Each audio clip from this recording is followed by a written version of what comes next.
Welcome back. Well, as we've been talking about here on the show, and it's been all over social media, 300 residents of Chimney Cove are being evicted, and here to chat with us about that and what that means here and what might be happening in Bluffton is Courtney Hampson. She is the CEO of Bluffton Self-Help. Welcome, Courtney. Thanks for being here today. Thank you. So let's talk a little bit about the families that are being displaced and if there's a concern in Bluffton for this kind of thing happening as well. Let's get started there. There is definitely a concern in Bluffton. Really, since the spring, we have started to regularly hear from our neighbors more and more that housing is one of their primary issues.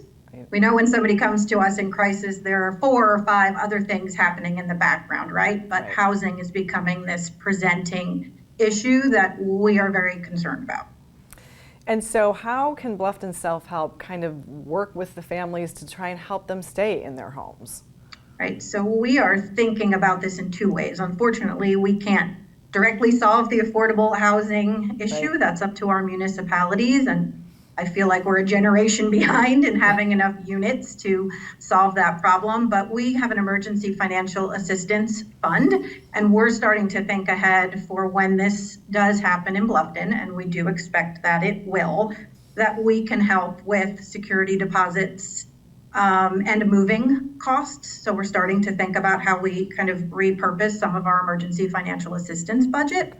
We're also thinking about the fact, affordable housing also means keeping people in their existing homes. Right. So we know that 36% of housing in Beaufort County is suboptimal, meaning the electrical may not be up to par, there might not be working plumbing, the roof may be leaking. So how do we, again, repurpose some of our budget to help with those repairs so where people are living is a safe space? And that's really a pretty big number. 36% that's too high. That's way too high. So how do we, obviously you're working to help address that. How do we as a community kind of come together and help address those needs as well? Right, so while we do have a budget set aside every year for emergency financial assistance, our primary purpose till this point has been helping somebody with rent or mortgage or a utility bill. Again, keep you in that house So now as we think about, the last quarter of this year, we may be seeing different requests. How do we expand our guidelines, but also how do we increase our budget? So anybody who is willing to support us and designate that toward emergency financial assistance would be wonderful. One way to do that is through our annual event, which is in October, October 21, shameless plug. All that info is on our website. Okay, well, and please, shameless plug away, because we need people to know about these events. And maybe you'll come back and talk to us when it gets a little bit closer about some of those details. But let's talk a little bit, about the families that have been displaced. If they are contemplating a move maybe out toward Bluffton because they're priced off the island now, can they come to you for some help as well?